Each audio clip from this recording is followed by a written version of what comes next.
শুধু মাংস খাওয়ার জন্যই কি দিচ্ছেন কুরবানি? ওই দিকটা খেয়াল রাখতে হবে। যদিও সবাই জানি কুরবানির দিন মন থেকে আল্লাহকে খুশি রাখতে, আল্লাহ যেন খুশি হন বান্দার কুরবানিতে, লোক দেখানো কুরবানি থেকে যেন বিরত থাকি, গরু জবাইয়ের সব মাংস যেন ফ্রিজে ভরে না রাখি।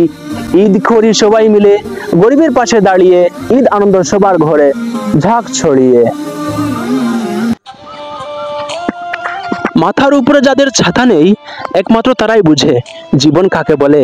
3 বেলা ভাত আর ভালো থাকার জন্য কত পরিশ্রম লাগে। বন্ধুর দেয়া কোনো পার্টিতে বসে না কবু মন, সেই তো জানে বাড়ি ফিরতে কি কি প্রয়োজন। কারো কাছে ঋণ চাইবে না আর লজ্জা শরমের তরে এদিকে বাপের টাকা বন্ধু উড়ায় ছাইয়ের মতো করে। বুঝবে না ওরা অসহায় বন্ধুর গভীর মনের কথা। জীবন মানে দুঃখ কষ্ট, যাদের মাথায় নেই ছাতা। বুকের মধ্যে হাজারো স্বপ্ন, কাউকে না হয় বলা, 10 টাকা বাঁচাতে পাকা রাস্তায় পায়ে হেঁটে চলা। পরিবারের বড় ছেলে, দায়িত্ব রয়েছে উপর, ভাই বোনদের আবদার মেটাতে পরিশ্রম রাতভর। ছোটখাটো কাজ আর ফাঁকে টিউশনি, বন্ধুদের সাথে আড্ডা দেওয়ার মেলে না সময়খানি। কোনো পার্টিতে যোগ হয় না দেয়া, পিছু ডান যখন বাবার ঔষধে লাগবে টাকা, মনে পড়ে তখন বাবা মা নীরবে ভাবে ফিরবে কবে দিন, মধ্যবিত্তের জীবন কি হবে না রঙিন।